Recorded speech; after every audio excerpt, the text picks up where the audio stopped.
It is the top of the hour, so we're going to get started. Welcome to the Global Math Department, everyone. My name is Lee Natero, and I'll be your host tonight. Tonight, we're going to be hearing from Elise Record about developing flexibility through facts.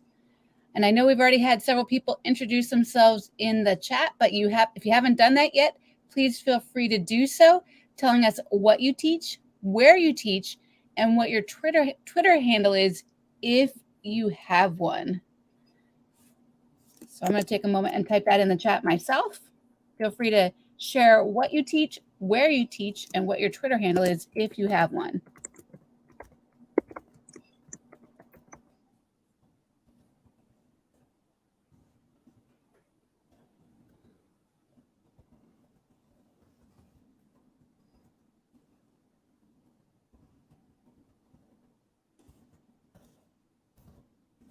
Now, we definitely have people from all around the world with us tonight.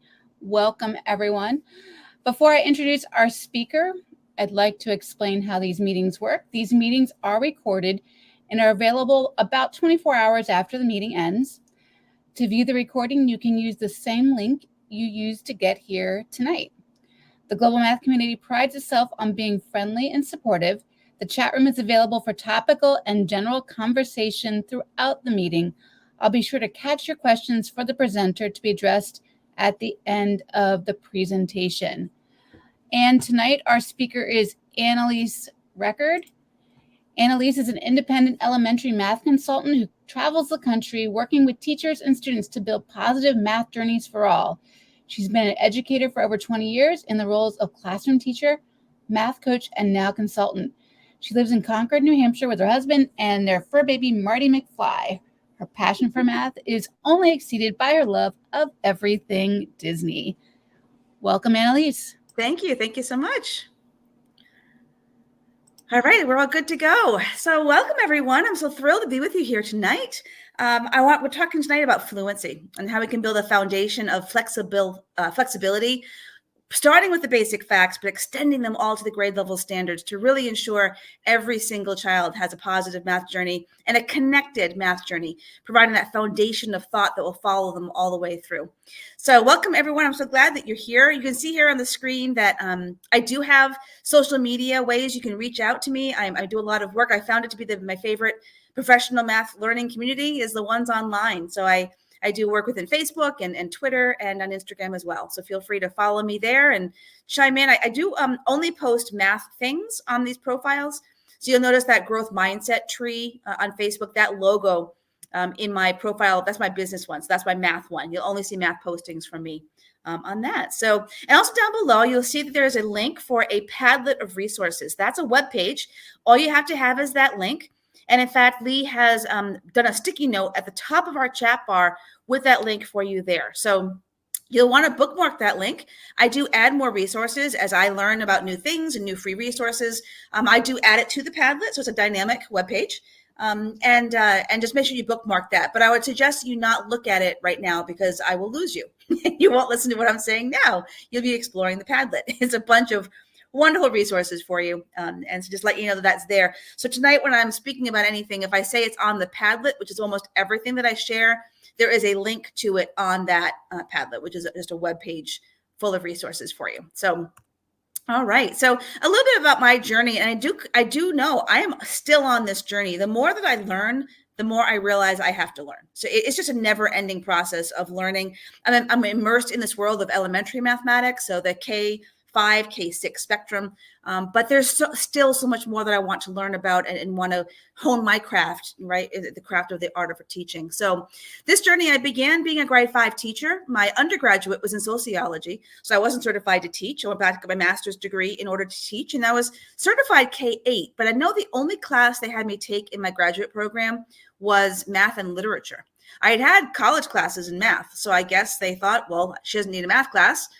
She will go to math and literature, which is a wonderful course, but I really don't feel like I came out certified teaching K-8 any more qualified to teach kindergartners about math than 8th graders, right? I think the assumption was you're given a textbook of your district and you follow the textbook, which is what I did. And I taught the way that I had learned. And that is what we all the best we can do. We do the best we can until my Angelo says you do the best you can until you learn more. And once you learn more, you'll do better. And I live by that every day. So I'm so grateful that my district gave me the opportunity to be a math coach. And that journey of becoming a math coach, K-5, was the beginning of my immersion into this really understanding the development and the learning trajectories of early numeracy and into the whole grade levels, how everything connected all together. I had never made those connections before. So it's very thrilled to have had that role. And then all the way through other things here, all these different things I've been involved in, working with lots of different pockets of people, whether they're pre-service teachers or taught some math methods classes. I work with parents now, as well as the educators in schools and the kids. And it's all about creating positive math journeys for everyone. I do present for the Bureau of Education and Research, seminars across the country, and I'm an independent consultant. So I also travel on my own. And very gratefully, I've written a book together with Dr. Nikki Newton on fluency. So I'm thrilled tonight to share with you some ideas about how we can build flexibility of thinking through the basic facts. And I do want to say out first off here in this presentation, as I'm sharing everywhere I go in all my presentations, Ted Lasso is one of my favorite shows. It just came out a couple of years ago. It won all the Emmy Awards this last Emmy season. But there's a wonderful moment in the show where he, as a main character of Ted Lasso, has been underestimated his whole life. And he began with wondering why, because he proves them all wrong. So why was he ever underestimated? And he talks about a moment where he sees a quote by Walt Whitman that says to be curious and not judgmental. And he said he realized in that moment that the underestimation of him had nothing to do with him. It was the perspective of the people who were judging him. And many of them were judging, and they weren't curious about ever talking to him and asking about things, right? And I liken this so much in my world as a consultant of not only with the kids, the children. I think that there are definitely times that we end up judging them by their performance on standardized tests or on time tests, right? And so we assume certain things by that, and we're not curious about what their thinking is and how they're figuring it out. And I think there's so much of a wealth of information we can learn about when we talk to kids about their thinking. So I'll be sharing that tonight with you as well. But I also feel that this is true. I was interviewing a student in multiplication, math running record, about his thinking, and I got to the times 5 facts. And he'd been presented to me as a student who was a struggling learner. He wasn't on par with his peers in 5th grade. And I asked him 9 times 5, and he said, a long time. He finally said it was a 45. And as always, look, what would your brain just do? How did you figure it out? And he said, well, I halved the 9 to 4.5, and then that times 10 is 45. Now, I was modeling this interview protocol with 10 other teachers around the room, and he was given to us before he came in the room as a student who was a struggling learner, didn't know what to do with them in the 5th grade classroom. And I just thought, if we just ask kids about their thinking, we can learn so much, right? We can't judge kids based on other things other than, we don't want to judge anyone ever anyway, but we want to be curious, right?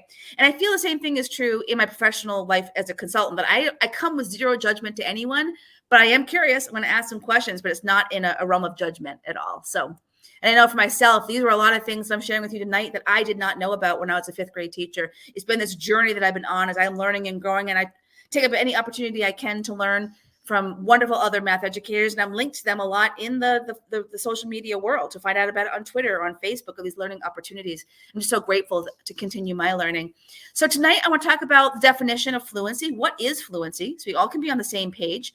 And then the heart of the thinking behind addition, subtraction, multiplication, and division, starting with the basic facts and how that can extend down the road to decimals and fractions to show that connection for you, the power of this work that we can do. Now, when I mention my resources are on a Padlet, this is all that I mean. It is a website.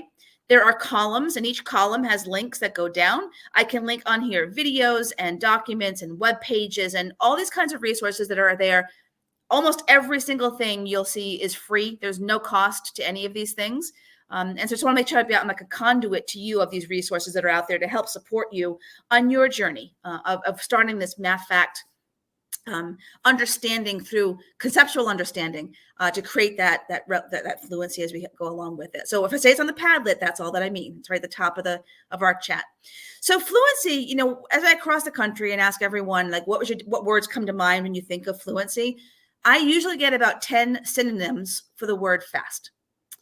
But that's not fluency, right? I think that we have a thinking that fluency means speed and accuracy, right? That we do want to have accurate answers. I've had definitely students give me answers quickly and they're wrong, but we certainly want that accuracy. But fluency is flexibility, efficiency, and accuracy. So the relative speed element is wrapped up in that efficiency. If I'm thinking about and using elegant strategies with number relationships, I'm going to be faster. I'm not counting one by one, or I'm not skip counting by eights up to 64 if I've done 8 times 8, right? So the relative speed, we certainly never want to send a message to students that you need to be fast at math to be considered good at math. That is not true at all. So I'm very cognizant of not ever unintentionally or intentionally sending a message that you need to be fast to be considered good. It's not true at all. We want to build this flexibility, a variety of strategies, building on number relationships.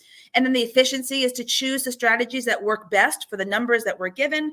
And we want to be thinking accurately, of course, as well. So how can we be working on these within the realm of math facts and all 4 operations with all of our kiddos? When I ask you for a moment to think about any words or emotions that come to mind when you think about your own childhood journey learning of math, I'm curious what kind of words, if you could type it into the chat bar, what words and emotions get evoked when I ask you to think about your childhood journey learning math?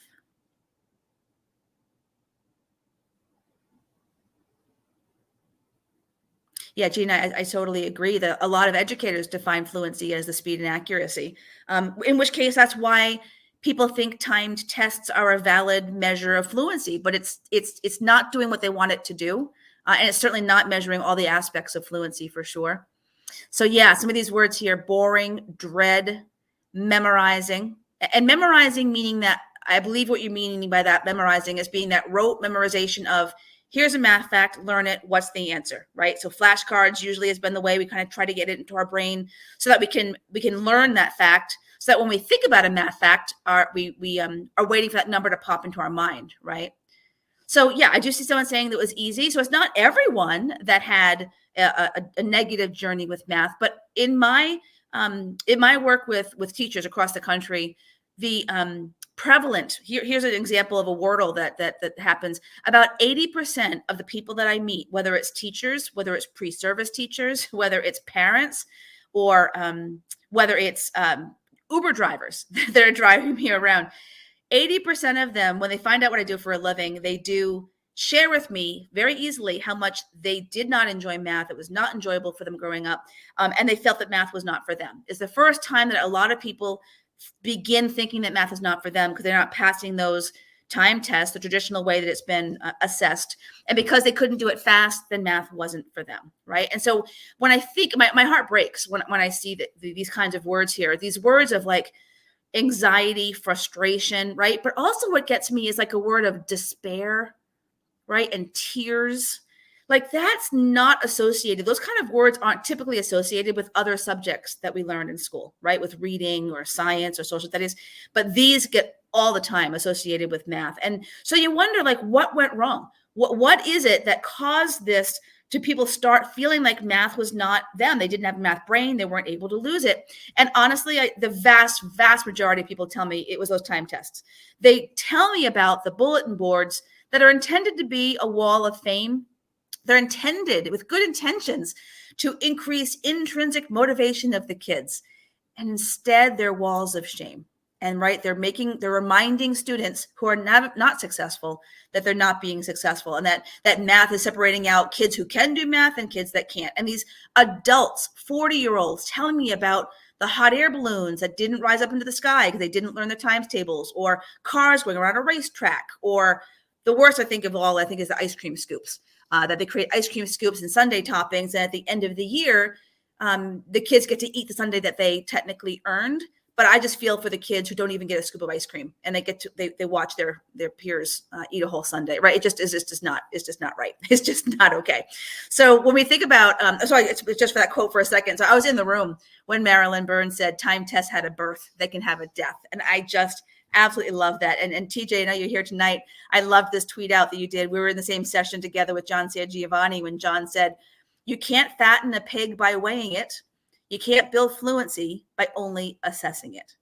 And I know that's what I did in my 5th grade classroom. I gave the time test. I did nothing to help my 5th graders develop their fluency. I just affirmed every time I gave the test, the kids who felt good about themselves, felt great about themselves, and the kids that were getting their needing improvement continue to get their need improvement. And I did nothing to help them.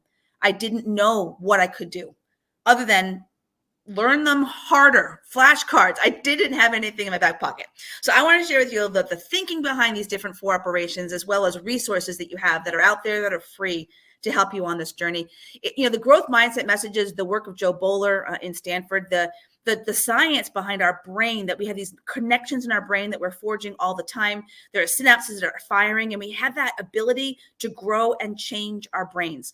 So I liken it to a beach path, that if you go down a beach path once, the grass would regrow. But if you go down that beach path over and over again, it becomes a permanent pathway.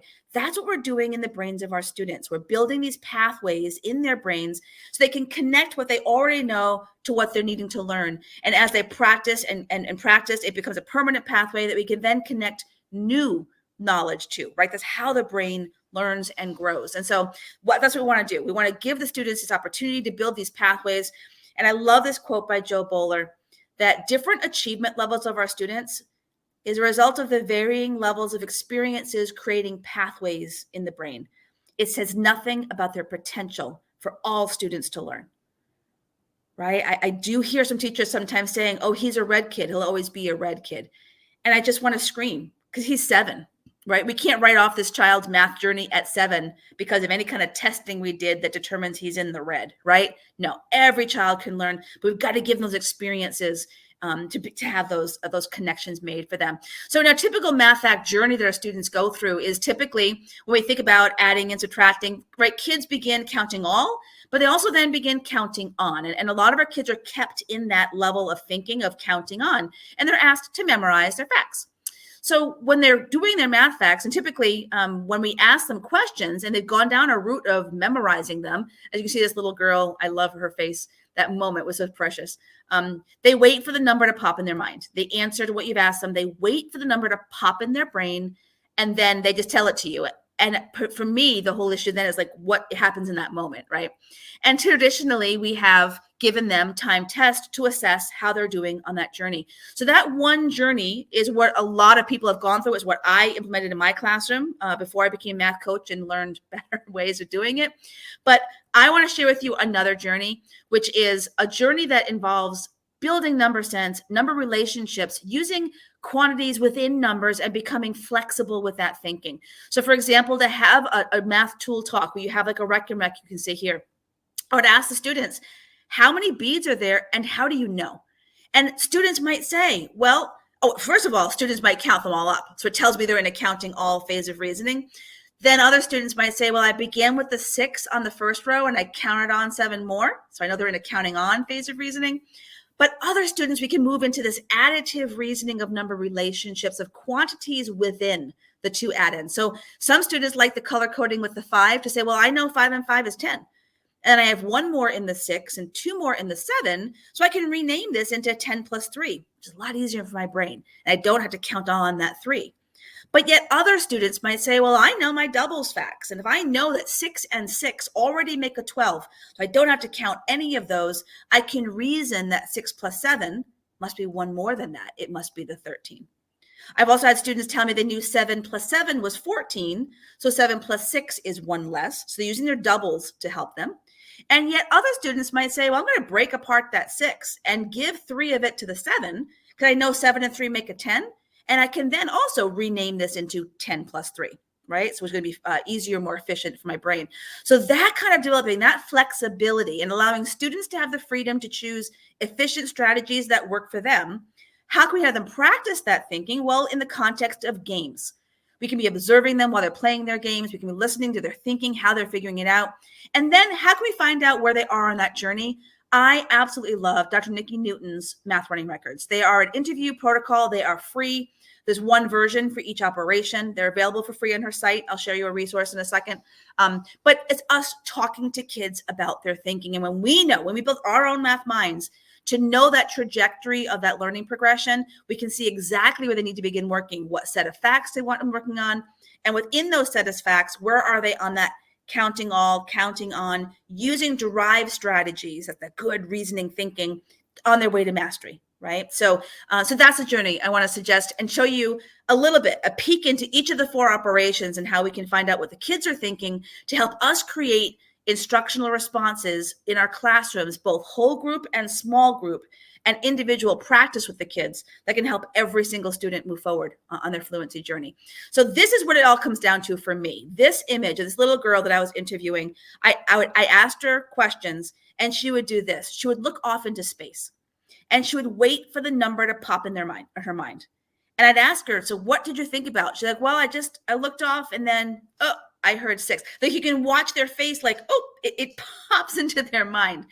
And so for me, the heart of the work that I do is what happens in that moment. Does the student then tell me, I didn't learn it yet, I don't know it? If the number does not pop in their mind, of course, we want all of our students to have that pop in their mind because they've put it to long-term memory so they can retrieve it from their memory.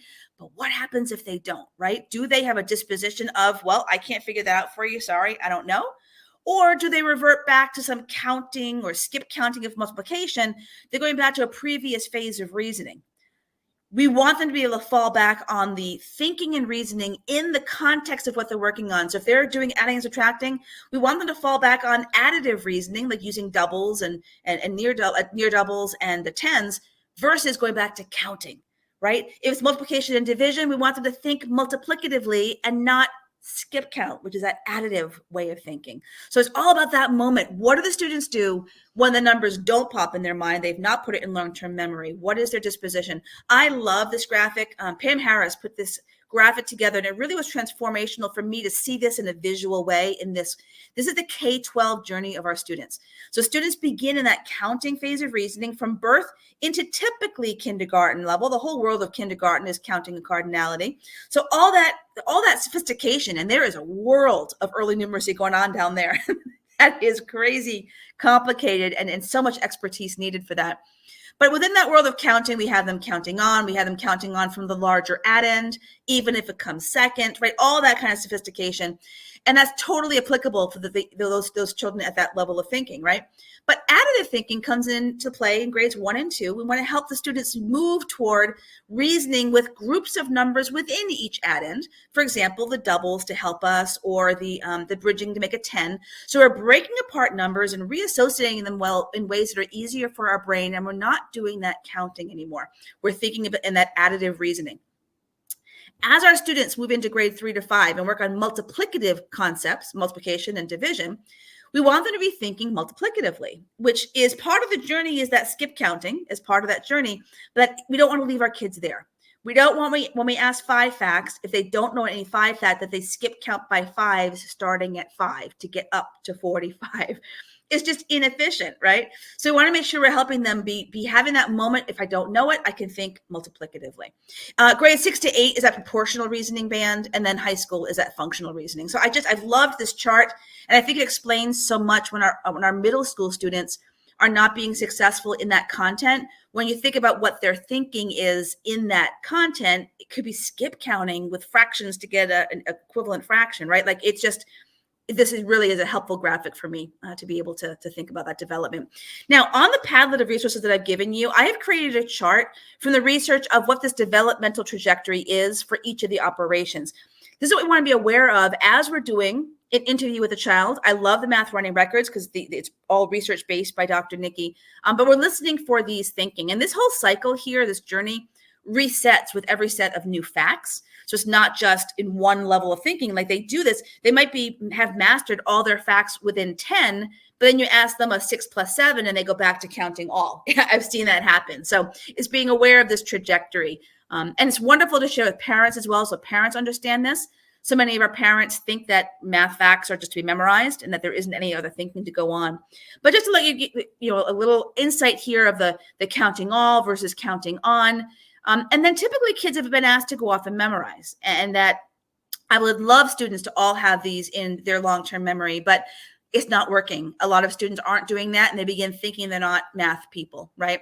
So if we can go down this journey and explore these number relationships, then if we give them one outside the range of math facts, like an 18 plus 4, their disposition will be, well, I don't know it, but I can figure it out for you. And they can use a good additive reasoning strategy, like to make the nearest 10, right? It's all about creating that whole math journey for them. So Dr. Nikki wrote the book, Math, Running Records in Action. Again, it's a free protocol to be able to interview with the kids. We've got tons of resources. I've been involved with her over many years of helping support people who are implementing these and consulting in districts to help train teachers, because it's all about us all knowing these trajectories of learning. So it's really about learning about early numeracy. But you can get the protocols, the interview sheets on her site, mathrunningsrecords.com. Lots of resources for you on there. That's where you can get the protocols. There's, again, only one for each operation, intended to be like 3 times a year, touching base with the kids. I began our Math Running Records Facebook group about 5 years ago now. We have about 17,000 people in there. So there are lots of other people out in the world that want to share ideas and resources and answer questions and everything. And please feel free to feel comfortable to go in there. Dr. Nikki and I also do lots of live webinars that get recorded and put in the group as well. So there's tons of resources for you in that Facebook group. Now, I do want to mention before going into each of the 4 operations, just the difference between strategies and models. So strategies are what we do with the numbers, how we're going to work with the numbers to find our answer. So for example, in addition, I might count on. That's my strategy. I'll start with 1, the larger add end, and I'll count on. Another strategy might be I use my doubles facts to help me. And another one might be that bridge 10 strategy as some possibilities. But I can model for you that thinking in a variety of ways that are concrete, pictorial, and abstract. So using a 10 frame isn't a strategy. It's a model to make our thinking visible to others of what our strategy was. What did we do to solve that mathematics? So really important distinction. I do see a lot of anchor charts in classrooms of what's your strategy, and the things that are listed aren't strategies, they're models. Like I can use a hundreds chart, I can use this, but those aren't strategies, those are models. So just want to make sure I touch base on that these models can be concrete, physical manipulatives, they can be pictorial, open number lines and things, and then can even be equations. It's about how we make that thinking that we did visible to others. So the one of the most powerful strategies is this bridge 10 strategy to make a 10, because we can forward that to the nearest 10, nearest 100, nearest 1,000, and nearest whole with fractions and decimals. So I can make that thinking visible for you on a variety of models. Here's a 10 frame, have the kids use cubes. They can take some of the 4 and fill the 10 frame above to show that 7 plus 4 is the same as 10 plus 1. We can do that on Rec and Recs, love Rec and Recs as well. So having students see these in a variety of ways. Similarly, Cuisenaire rods are my absolute favorite manipulative. I think they're the key to helping our students move from counting phase of reasoning into additive, from additive into multiplicative, and then into proportional as well. They're really a versatile tool. The numbers exist as a group. So you're seeing them exist as a group, which helps you think about number relationships and not continuing the counting. A lot of our students do. So here's an example of one model, but different strategies. I could think about my doubles. I could be showing you the bridge 10, but I use the same model of Cuisenaire rod. So again, models and strategies are different. So let's go into a little bit about the 4 operations and the thinking we want with our students within each. So with addition, this is part 1 of the running record. There are 3 parts to a running record. Part 1 takes about a minute. We're going to ask the students just to tell us answers of these benchmark expressions that Dr. Nikki created for us. Part 2 would be to give them extra questions on the protocol sheet in each of these strategy zones to find out what set of numbers are first showing us either super slowdowns or inefficient strategies like counting, or inaccuracies. They're getting some wrong. Now, this is one protocol for any age student that I talk to. So these first 3 are fluency within 5. Ideally, we'd like that in place for adding and subtracting by the end of K. For grades 1 and grade 1, it would be fluent within 10 by adding and subtracting by the end of the year. And then by the end of grade 2, being able to have them be fluent within 20. So the journey of fact fluency for addition and subtraction is really a 3-year journey. K1 and 2, we have to get them prepared for that. And the trajectory of the progression of the strategies would be to add 0 and 1 to numbers, and then being able to count on 2 or 3, these are smaller numbers within 5, in the hopes that we can decompose numbers a lot to learn that a 5 can be made up of a 3 and a 2 and a 4 and a 1 and a 2 and a 3 and a 1 and a 4, right? Having those decomposition pairs can help us know those relationships and those numbers within there. And then we have in grade 1, this within 10. So the idea that 2 plus 6, I can learn on my way to count on that 2, but hopefully eventually they'll be able to have that mastery to know that a 6 and a 2 is one way to decompose an 8. So I know if you ask me 2 plus 6, it's got to be an 8. And I also know that 8 minus 6 must be that 2. Once I have that understanding of breaking apart all those numbers. And then you have in grade 2, typically, again, every child's on their own journey where their brain is, but you have those doubles plus 1, doubles plus 2 relationships. And then we have the last 9 here, adding 9, 8, and 7. We can break apart from the other add end 1, 2, or 3 to make that 10. And it's never in a way to dictate to students that they must use any one strategy. It's what they feel comfortable with the numbers that are given, using an efficient strategy for those numbers. And so doubles are very frequent, and that bridge 10-1 as well for our within 20. Now, in terms of activities we can do to explore these fact fluency, once we know where to begin, if we know that a student needs to work on their within 10 facts or whatever, there are lots of games and resources for you on the Padlet. This is the Kentucky Center for Mathematics is a brilliant website full of incredible resources. One of my favorite educators to learn from is Jennifer Bay Williams. She's written tons, and Fluency is a heart of many of her books that I just absolutely love as well. Well, she's a professor in Kentucky. So Kentucky Center for Mathematics has turned a lot of the game ideas that she has into online versions or in print versions. So it's just a phenomenal site. So I highly recommend you check that out. So the decomposing, the breaking apart numbers up to 10 into all their pairs of numbers will go really far with our students to help their addition fact fluency. So lots of ideas and games there. Also with Cuisinart, you'll notice that there's a color coding system to them, that the 5 and 10 are benchmarked like hot colors like the sun. The 2, 4, and 8 are those warm colors of doubling, 2 doubling to 4, doubling to 8.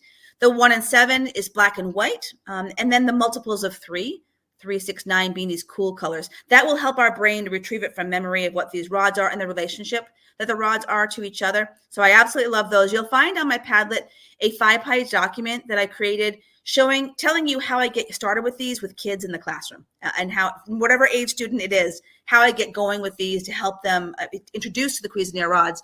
And you can use these to explore fluency, problem solving, and the core standards of your grade levels. They're incredibly versatile.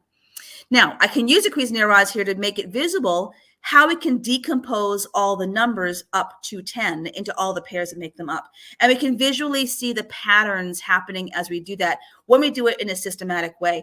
I remember in a running record asking a student 4 plus 7, and she said 11. I said, well, how do you know? She said, well, I know 5 and 6 is 11.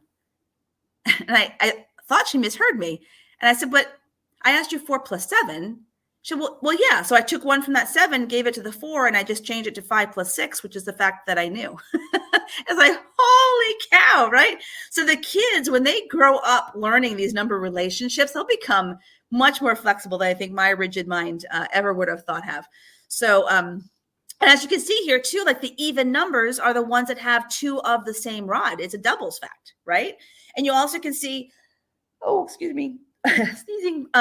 You can see where the commutative property kicks in, right? The idea that a 4 and a 2 is the same as a 2 and a 4. So fabulous way of exploring with addition, these decomposition pairs. And then also my number one favorite resource to use for fact fluency to develop these relationships is the math flips. Berkeley Everett has created sets of these for all 4 operations now. Division was released a few weeks ago, but always on the math flips, side A helps you solve side B. So the conversations about how is knowing this helpful to me to solve this. So if I know that 6 and 6 is 12, how can that help me solve this 5 plus 6? Well, it's just 1 less. So it provides those visuals. He has these with 10 frames and rec and recs. For multiplication, he's got dot patterns in 10 frames. I mean, it's crazy wonderful. And it's always connecting. How does knowing this help me solve this? So I highly, highly recommend using those with all students as well. Again, links on the Padlet. None of these things you have to write down these web pages. They're all on the Padlet for you. Here's a listing of some of the decks of cards he has for Math Flips. You can see they're organized by different strategies. There are certain ones that help the kids move from counting all to counting on. So he's been so brilliant in creating these and all these different strategy levels with the kids and providing those resources for us at no cost. It's crazy how generous and kind and brilliant he is. So, and again, also Jennifer Bay Williams and Gina Kling have written several articles and books together that are amazing. And Kentucky's helped make virtual versions of these, as well as in print versions of many of the games mentioned in their fabulous book, Math Fact Fluency. So, and you'll notice that they're separating them out even from foundational facts to the higher derived ones. So it's that kind of tiering of these foundational facts and the higher facts.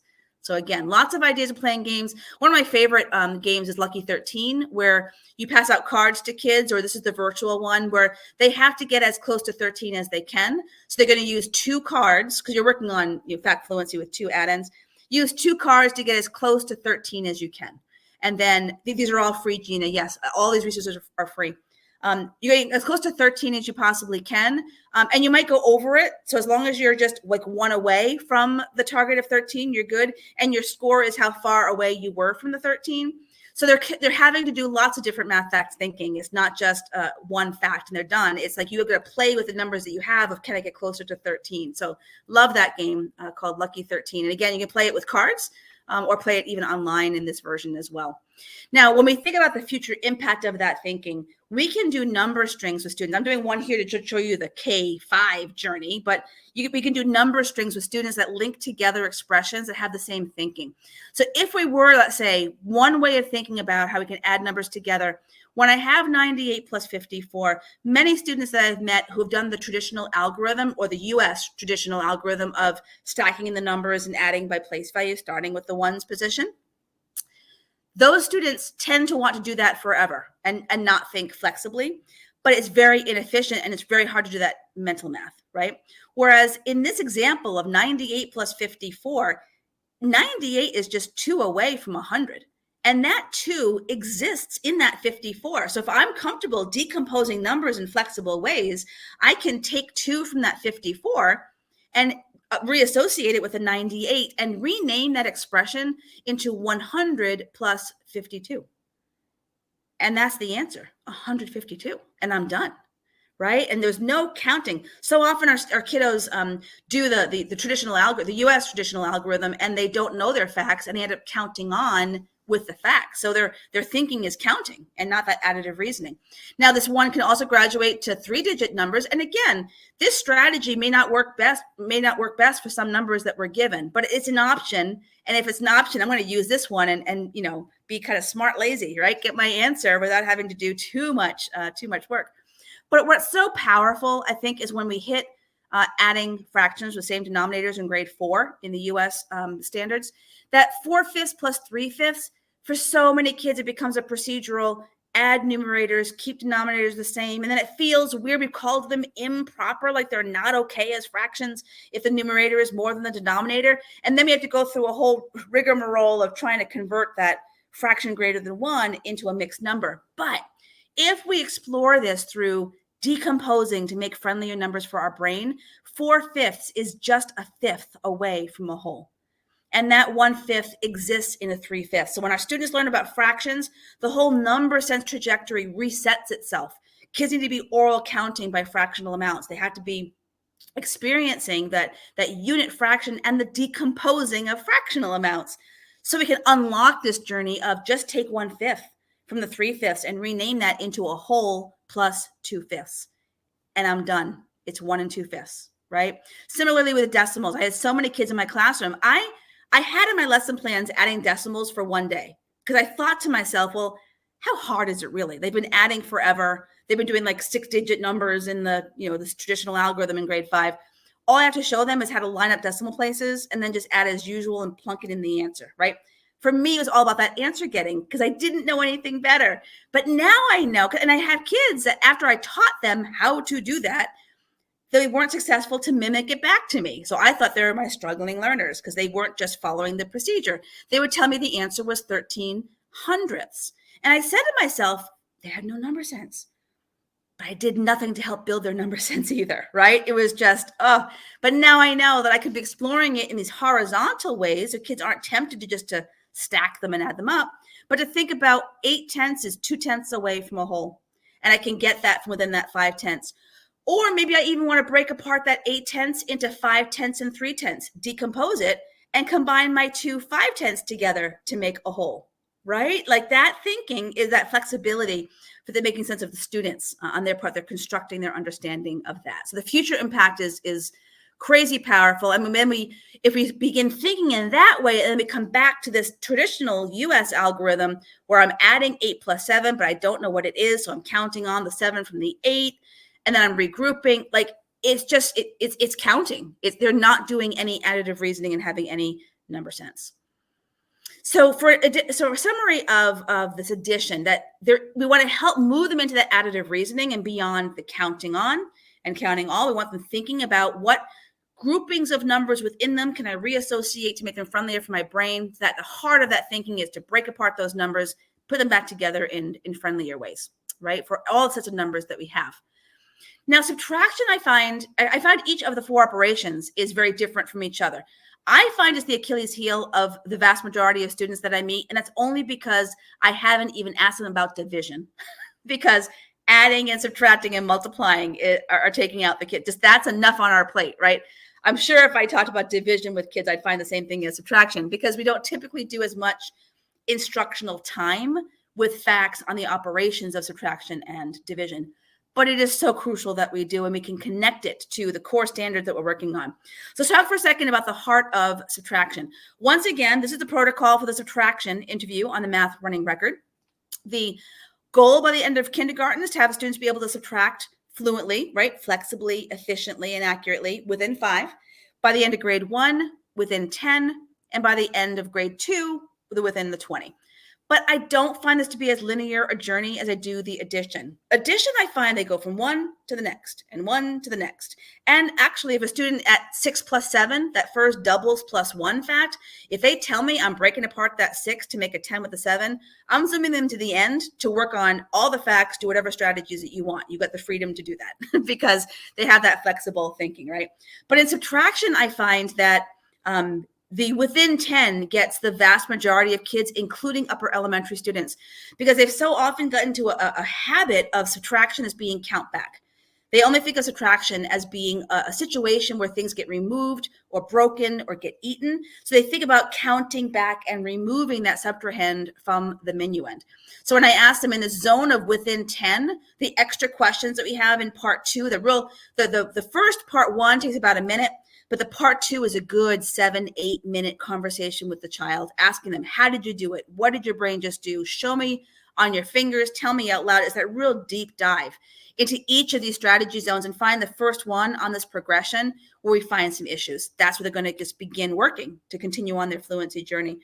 But within this zone of within 10 is the question 8 minus 6. And that's a telltale one for me. Even my upper elementary students, there are students who will count back the 6 from the 8. So they don't even know they could count up from the 6. That's a big telltale thing for me. So if I don't catch them within the 10, these tend to go really quickly again. The differences of 1, the teen number removing at the 10 and the teen number removing the 1s.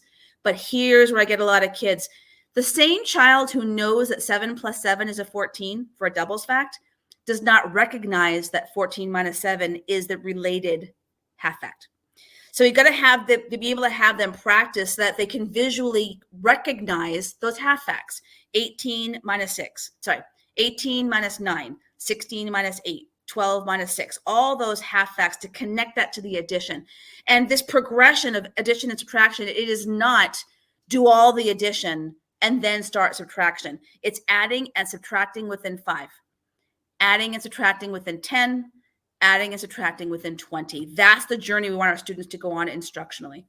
Okay, so the heart of subtraction, however, is this box, which is all the teen minuends taking away a single digit number. That's where our students are being hung up.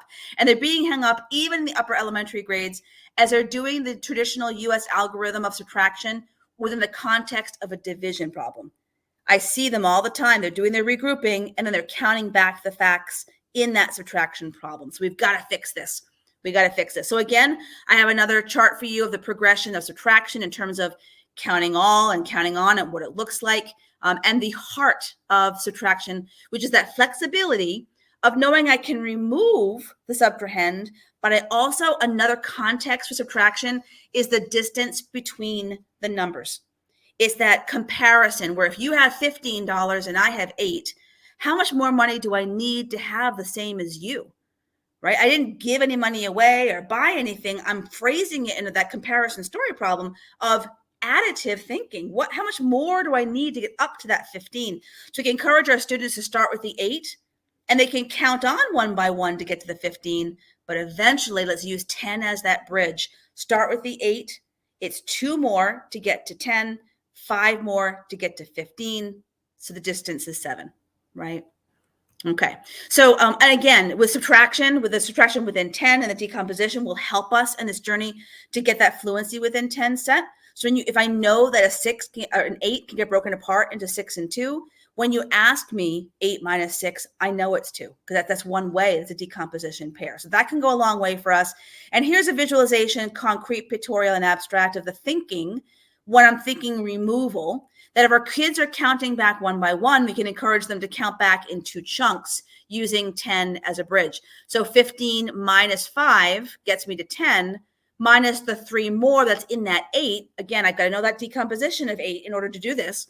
But 10 minus 3 I know is 7 because 7 plus 3 makes that 10, right? We're helping move our students from that counting back one by one. And alternatively, we also want to use that additive thinking as well, where we can start with the 8. So here's the Cuisenaire rods making a length of 15, and here's the 8 rod again. In this previous slide, I put the 8 on the right-hand side. For any student who's trying to count back one by one, I can help them see the more efficient of taking away in 2 chunks. But we might want to, so there are sometimes the numbers that we're given, it's helpful to add up. And so this is how I do my subtraction math facts. I start with the subtrahend. How far to 10? How far to the teen number? Bam, those 2 go together. And I do it within 2 seconds. You wouldn't know that I didn't recall it from memory. But it happens really, really fast. So we've got to have the students have that flexibility because depending on the numbers we're given, different strategies become most efficient. So this is the book Dr. Nikki and Dr. Allison Mello and I have written on fluency doesn't just happen with addition and subtraction. We are currently working on literally the multiplication and division right now. So that is on its way of being created. But in our book, we've got lots of ideas for concrete, pictorial, and abstract explorations of all the strategies for adding and subtracting within each strategy separately. So we've given you lots of ideas for each of the strategy zones that match up to the running record, different ideas of what you can do, tons of ideas, concrete, pictorial, and abstract to explore these number relationships. I love also a routine. This is created by, it's called I Have, You Need, and Kim Montague, who works as a colleague with Pam Harris, and Pam Harris is at that site. She had that graphic for us of the development of mathematical reasoning, but she's got a webpage called mathisfigureoutable.com, and they've got a great podcast together, the two of them. And so there's a routine where you can say, if I have 12, how many do you need if you have 8? So that we're thinking about additive. So from 8 to get up to 12, it's 2 more to get to 10, 2 more to get to 12. So it's 4. But I can extend that and make my first number, right, my minuend, be any other number to encourage that additive reasoning. So what if I have a goal of 20 and I have 13? Well, it's 7 more. How do you know? Well, because 7 and 3 make a 10, so it must be to get to the nearest 10 is 7. What if I go to 50, right? What if I go to 100? Using the pairs of numbers that make a 100 is fabulous foundational work for decimal work, right? And even 3-digit numbers or even decimals and fractions. So it's not limited to any sets of numbers, but it's like giving them a target number, starting with another one. Can you use thinking of chunks with friendlier numbers to find out that distance, right? Very different thinking than that removal thought process. Also having kids play games like War, where they're turning over 2 cards. Typically they turn over their 2 cards and compare the 2. But what if you have them turn over the 2 cards and the winner has to say how much more their card is than their partner? It's not just turn it over, yours bigger, it's like grab them, but you've got an 8 and I have a 5. How much more is 8 than 5, right? Jack up the thinking a little bit more. You can have them turn over 2 cards, add them together. Whoever has the larger sum can be the winner if they say how much more their sum is than their partner, right? There can be lots of rigorous thinking within that game, even like to 2-digit numbers as well. And also I love the routine of double and halving, because we want our students to be able to know those doubles, and even to double larger numbers. That'll become incredibly helpful with multiplication, where we can always double and half the factors we're working with. We also can triple and third and quadruple and fourth, but it's about that relationship that we can be playing around a little bit with our factors as we multiply. So some future impact here of this journey is, let's say we did a number string of 10 minus 6. Well, it's going to be 4, because 6 and 4 make a 10, right? Well, then 50 minus 6. Well, it's got to have a 4 in that ones place, and I know it's 44. And then how about 100 minus 16? I can jack it up a little bit, but I'm always falling back on that last step of, with a 6, it being a 4. So 4 minus 1 and 6/10. Students get used to kind of lining them up, but there's not a decimal place right now in that 4, and the kids get confused in how they line it up. But if I use reasoning of 4 minus 1 and a 6/10, I can take away that 1 to 3, take away 6/10, it must be 2 and 4/10, right? So that kind of thinking we can help with our students on this journey. Here's a set of number strings to show you the progression of, one way we could think about this would be to add up, right? 98 to 102. Lots of students that I give that problem to, even 3rd, 4th grade, they go to an algorithm. They don't think about it's 2 more to 100 and 2 more to 102. It's just 4, right? So this impact, starting with basic facts. 12 minus 8, I can add up 8 plus 2 plus 2, can graduate to larger numbers and larger sets of numbers, decimals, fractions, multi-digit work, right? And again, we go back to these traditional US algorithm for subtraction. It's almost startling, like, oh my gosh, like what is the kids thinking? And it's typically counting. They're counting back, right? So the key to subtraction is that flexibility of knowing we can remove the subtrahend, and we also could add up and find the distance. We've got to know those two different meanings that involve subtraction, because depending on the numbers, I do different strategies. With this one, I would add up, but with this one, I'd remove 10, remove 1, right? So it's not like one's better than another. We want to use efficient strategies given the numbers that we're given. As we move into multiplication now, the heart of multiplication, again, another chart for the journey of this, our students still can be doing counting all within the context of multiplication. I watched a student, a 5th grader, 2 weeks ago, do 7 times 5. And he went 1, 2, 3, 4, 5, 6, 7, 8, 9, 10, 11, 12, 13, 14. It does not tell me that he is a low student or is he a struggling learner. It's telling me he's not had enough practice building the neural pathways in his brain to develop more sophisticated ways of thinking. And we gotta get on that, because he can learn it. I know that he can, right?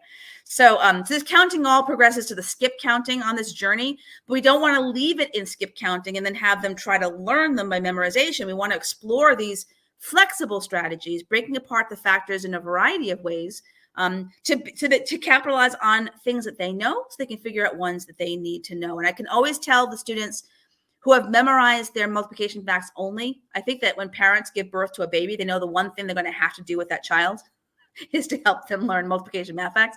And of course, we do what we always have known. And so parents think about memorization of the math facts. But I find when the kids have done that, which if they know them from memory like that, then that's great. But I do want to make sure they have a foundational understanding and disposition to try to figure out other problems as well that might be harder for them.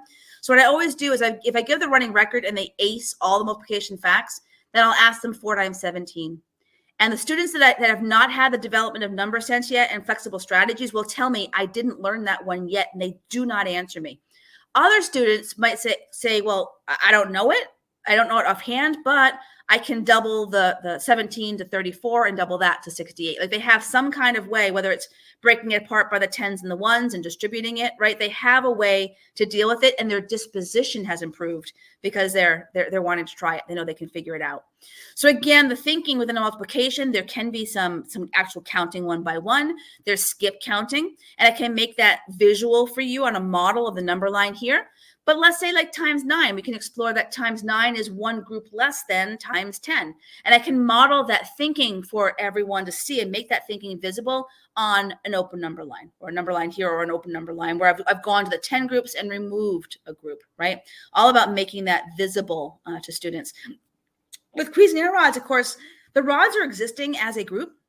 And so I can build them an area model with them with the Cuisinart rods of this 4 8 rods, but I can say to them, are there any 8s you know for sure? Maybe they know 3 8s is 24, in which case I can move that rod up I mean, I just have to add 8 to the 24. Or I can say, do you know 2 8s? Oh yeah, 8 and 8 is 16. Well, look what we have left in our 4 times 8, right? So we're visualizing these groups and being flexible in what facts do you know and how can I work from there? And again, our heart is to get them into multiplicative reasoning. So when they don't know a fact from memory, what do they think? It's not skip counting. It's going to be multiplicative reasoning, right? So for example, here, having a 100 beaded rec and rec, I can show up a model here of 4 by 6, 4 rows of 6. Now, some students do count 1 by 1. Just tells me they're in a counting all phase of reasoning. They might, and then many students skip count. In fact, I've had many students tell me that they did 5, 10, 15, 20, 21, 22, 23, 24. So kids make hybrids of these strategies. They skip count and then they count 1 by 1. When they get to a multiple they don't know the next one of, they just count that 1 by 1. So for example, this flexibility, I can break apart 6 groups of something into 5 groups and 1 group, which is easier attainable for our kiddos. And someone else might see this as, well, I know 2 6s is 12, so I can just double that. So multiplying by a 4 can be thought of as double and double, right? Another way is maybe I can think about, well, I know 3 times 4 is 12. Well, 6 times 4 must be double that, because times 6 is 6 groups must be double of the 3 groups. So again, it's never to dictate what strategy kids must use. I don't teach this to kids. I'm having the opportunity in a number talk and in a math tool talk like this to have kids make sense of those quantities with groups within it that they know for sure. That's that multiplicative reasoning they can be doing. Now, the progression of the strategies, there are lots of different phenomenal educators out there writing, have books and articles on fluency. So I can't say that the suggested progression is exactly matching everyone that I've read, but what they do all have in common is the foundational facts come first. The 2s, 5s, 10s. The 0 and 1 are the properties of 0 and 1, but then you have the 10s, 5s, and the 2s. And if we can relate the 5s as being half of 10, that has been life-changing for me, of me doing mental math with decimals and middle school level proportional reasoning questions. I use 5 of half of 10 all the time because it also progresses to 50 being half of 100 groups, right? Or 0.5 being half of a whole. It's crazy powerful how this translates itself. Now, the reason why the 2s come here, the kids may certainly know their doubles by this point in the progression, but if we just ensure they have all their doubles facts in place, we can then relate those together to the 4 facts, and then relate the 4 facts to the 8 facts, which did not stop a student from using 8 as being 5 groups and 3 if they want, or breaking apart the 6 into 5 and 1. It's never to dictate that, but it's to explore it in ways of helping them make connections of these number relationships. Here you have 3 and 6 coming next to capitalize on the 6 being double of the 3s. 9's a fabulous strategy of breaking it apart by doing 1 group, not breaking it apart, do 1 group less than 10. 7 facts, by the time you get here, if you've done the commutative property all the way through, the only fact left is 7 times 7. But we always can break apart 7 groups into 5 groups and 2 groups, which are these foundational facts, right? And more attainable to many, many more of our students than if they're trying to skip count by 7s or 8s, right? So that is the trajectory on the Math Learning Record by Dr. Nikki's research. She suggests that progression. But again, I've heard different suggestions for progressions of those strategies.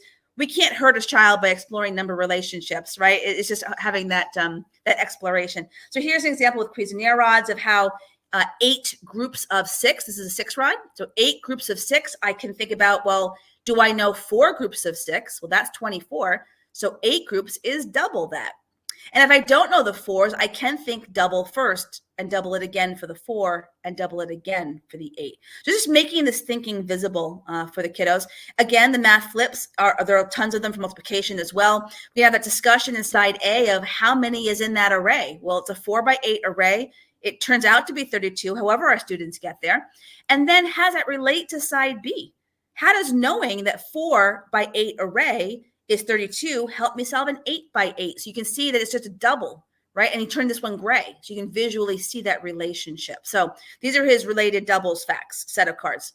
But I just love those. And I love the concrete and pictorial of, building it on a rec and rec and then doing it on grid paper, breaking it apart into these partial products, which of course can graduate to multi-digit numbers, breaking it apart by place value, or maybe other breaking apart ways that are easier for us, right? So exploring the basic facts visually in a variety of ways, different colors, really helpful. Here's one of my favorite games, and I have this again. All these resources are for you on the Padlet. This game is the multiplication game. I've also heard it called the product game, where you take turns and you first place your arrows somewhere on down below, and then you have to only move the arrow of your color for your turn. And you take turns with your partner where you can only move your color arrow, and you're going to be recording the product of those two factors on the game board above. The goal is to get 3 in a row, horizontally, vertically, or diagonally. So let's say at this point in the game, green has gone twice, purple already went here. And so the purple person has moved the arrow to the 7 because they want to own this spot. They want to have one connected to the one they already have. Then they might be able to win with this guy or with that guy. So they're going to choose to move their arrow to the 7. They can't move the green one. That's player 1. Player 1 chose the 4. So I have to live with that. So what I can do is that I can own that spot, right? The purple person owned that spot. It's now the player 1, the green person's turn.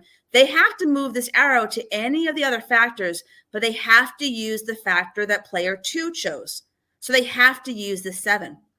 When player 2 made this move, they're going to learn quickly playing this game that you have to also think about what the factor is that your partner might use to win. So when choosing this 7 times 4 to own that spot, we can't just be focused on ourselves to get them in a row. We have to think, well, I can't give my partner a factor that they can then win the game with. And it turns out that that turn did happen. The 7, this person can just move the green arrow to the 5 and win with the 35. So this game lends itself to being played hundreds of times. And the thinking is so good, practicing all these different math facts, of course, encouraging the students to explain their thinking during the playing of the game. How do you know? Great game for parents to play with kids. But I'm also very aware there's a trajectory of learning that students, and they're kind of like 3 phases I kind of see. I see a version with foundational facts. So I created 2 other versions of that game. I have the foundational facts only, 5, 10, and 2, and 1. And then I have a version of the related doubles of 2, 4, 8. Now, students don't have to use the strategy of double to do that, but this game is designed to show that connection of 2s, 4s, and 8s, so that when they progress past those facts, now they're ready to play the one that has all the facts in it. I just don't want there ever to be a game in a classroom where certain kids can't play it because they're told, oh, you can't play that game yet, you're not ready for it. That's just so demoralizing and not okay in a classroom. We've got to have these fun and engaging, really good, rigorous thinking games available for every learner. So I have that for you to download from the Padlet, those different versions of that. Thinking about number strings we can do at multiplication, like 6 times 8 is 48. How does knowing that help me solve 60 times 8? Well, it's going to be 10 times more, right? So it's 480. Well, how can that help me solve 59 times 8? When students rush to the traditional, again, US standard algorithm, it's the basic facts. And very often they don't know their basic facts and they get stuck, or they skip count within that. If we can relate that thinking of groupings, that a 9 groups is 1 group less than 10 groups, I can then forward that to 59 is 1 group of 8 less than 60. So if I've built this number string of that relationship, I can more easily have the students have that disposition of, oh, 59 times 8. It might look tricky, but once I have an attack strategy for that makes a lot more sense and easier attainable, it's no longer going to look tricky. I'll have the disposition of, yep, I can figure that out. I can do that. So I love Pam Harris's tagline of the math is figure-outable, right? I want that disposition for all of our kids. Another example is like a ratio table where if I think of like this higher application of like 45 times 16, I can use groupings that I know. So if I think about 45 groups of 16, maybe I want to think about, well, 1 group of 16 is 16, which means that 100 groups of 16 is 1600. Why am I thinking of 100? I want to get to 45. And in my next step, I'm going to go to 50. I know that 50 groups is half of 100. So if I know 100 groups is 1600, then half of that must be half the amount. So 50 groups must be 800. Now I'm only 5 groups of 16 away from the actual answer, right? And how do I get to 5 groups? Well, 10 groups of 16 is 160. So 5 groups must be 80. And now I have my 45 groups. I've got 50 groups, subtracting 5 groups. So my 800 minus 80 is 720. So it's one way that I can get there, of that disposition of I can figure it out, and I'm using number relationships and place value amounts, which is very different than stacking it with an algorithm and doing 5 times 6 and then, right, that the whole single digit and then putting a 0 down below, and they don't realize why. It's just it just causes a lot of our students to feel like they're not mathematicians, that math isn't for them, and it's just completely not true. And when we think again about the traditional US standard algorithm for this, again, we kind of like, wow, that what is their thinking in that? Very often it's skip counting. They're not doing thinking of the reasoning. So in multiplication, right, we want to help move them into multiplicative reasoning, using number relationships to help them use a fact that they know to figure out one they don't know. And that flexibility, again, those partial products is going to help us out tremendously. Now, division isn't quite as involved as the multiplication in terms of basic facts, but I do want to share here that these first 3 on the division protocol, the dividing 0 by any number, divide by a 1, and divide a number by itself, take out a lot of kids who have other facts, division facts in place. The thinking of those first 3 is really difficult for the kids. So I never stop a running record in these first 3 because it throws a lot of kids off. So I have to have a conversation with them about that. But you can see here the next level would be those foundational facts, the ones that were connected to the foundational facts of multiplication, the dividing by 2, 10s and 5s. Now, this is not dividing by a 7. This box represents dividing by the half fact. So again, division is very closely related to multiplication. In terms of the thinking, the research behind the thinking with division is very heavily in to think multiplication.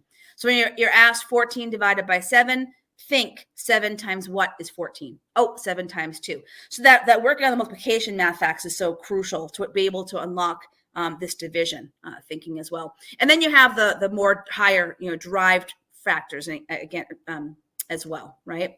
Now, just quickly, there are 2 different contexts of division that I want to make sure that we're all aware of. That there's that partitive division, whereas the thinking of fair share, where I know the number of groups, and I know they're each going to get the same amount.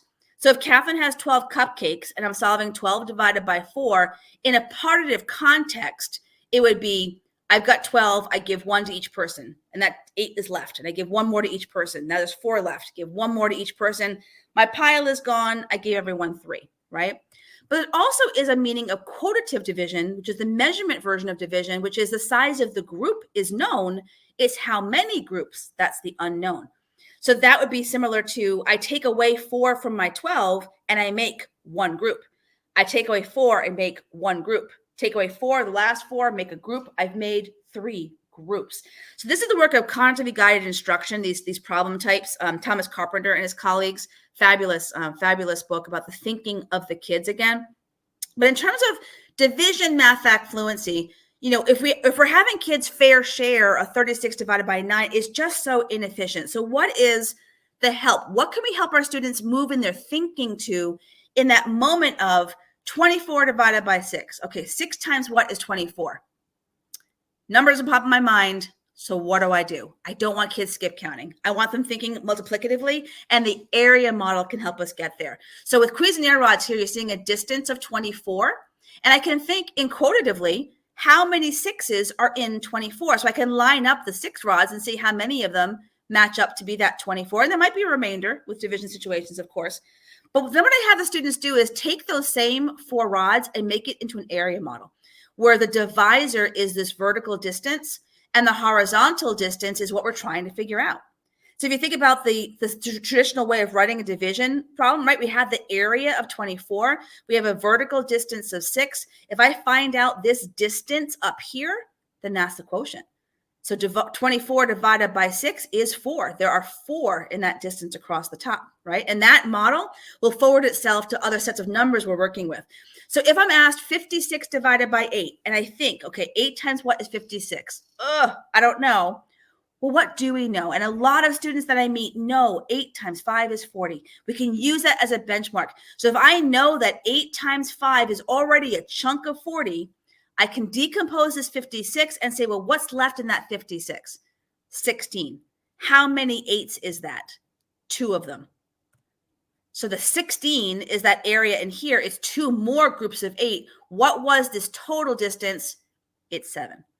That's that thinking in the multiplicative reasoning that our students can do in that moment to figure this out. And this will then translate to all sets of numbers, including polynomials in high school. It's crazy powerful, this model we can do.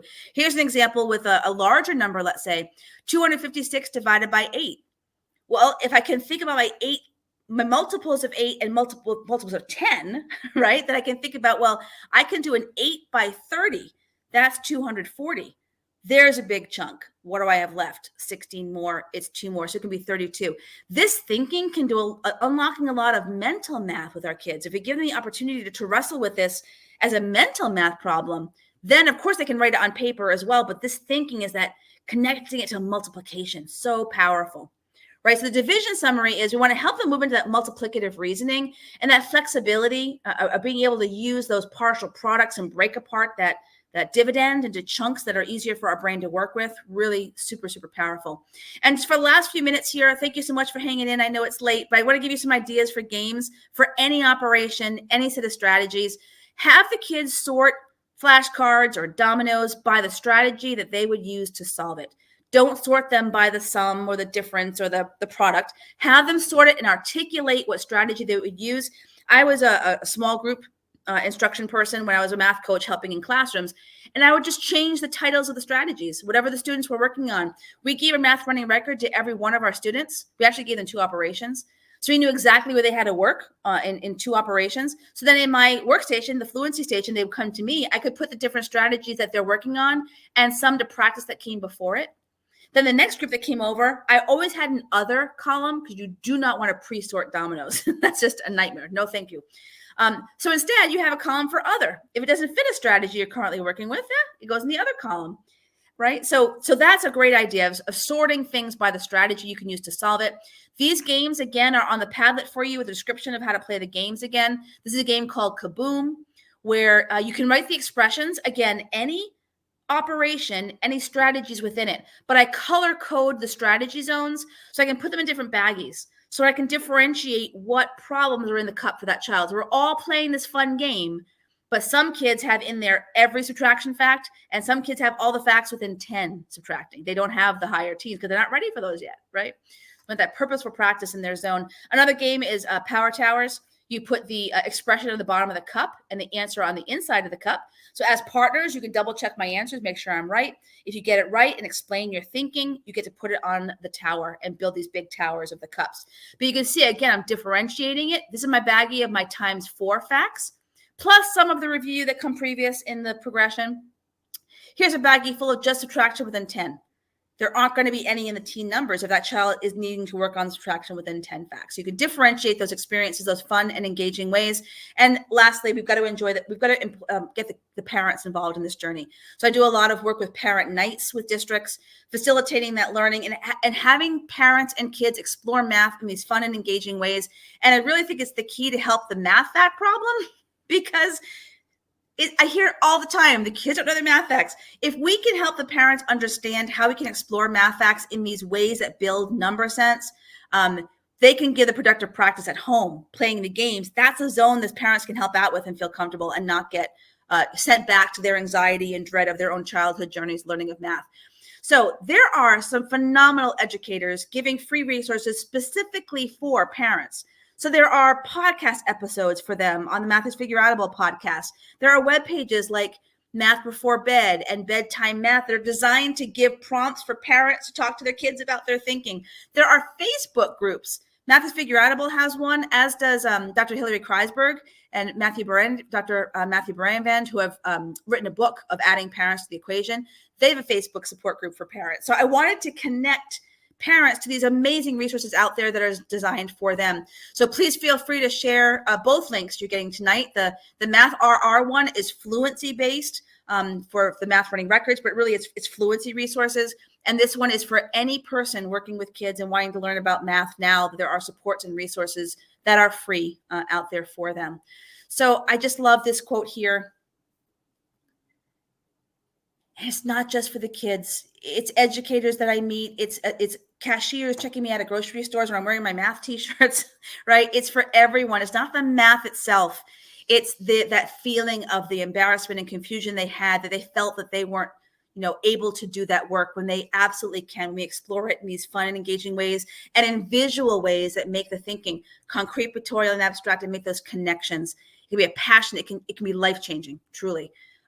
So thank you so much for joining in tonight. I know those of you in the East Coast with me, it is late at night, but thank you so much for joining in. And I do a monthly or bi-monthly newsletter that I connect you to resources that are out there and things that I'm learning about, because I'm immersed in this world and I know you don't have time for that. So I want to help connect you to all these wonderful things happening, these brilliant educators who are kind and generous out there. So you can go to my webpage, annaliserecord.com, and sign up for that newsletter. But feel free to be in touch at any time. I love talking about math and talk about the life-changing difference we can make in kids when we explore and create a foundation of thinking that follows them all the way through their math journeys. So. All right. Well, thank you very much, Elise, for sharing with us tonight. And, if you know some people that left a little bit early because it was late on the East Coast, feel free to tell them, hey, you need to make sure you watch the recording, because every moment of tonight's session had lots of great resources. So hopefully you caught them all, but if you didn't catch many of them, check out the hyperlink that's at the top of our chat. That is that Padlet. That's the Padlet. Thank you. At www.tinyurl.com/mathrr. And then I also put the link for the one for the parents in our chat as well. That's www.tinyurl.com/record parents. So thank you very much, Annalise, for sharing with us. Thank you for having me. Not a problem. So glad to have you here. And everyone that's in attendance, thank you for joining us tonight. Our next presentation is in 2 weeks on February 22nd. The session is Developing Mathematical Literacy Through Equitable Teaching Practices. The recommended grade level is K through 12 and post-secondary. And the speaker for that session will be Farshid Saif. I believe I pronounced that correctly. Thanks, everyone. Have a wonderful evening. I hope to see you in 2 weeks.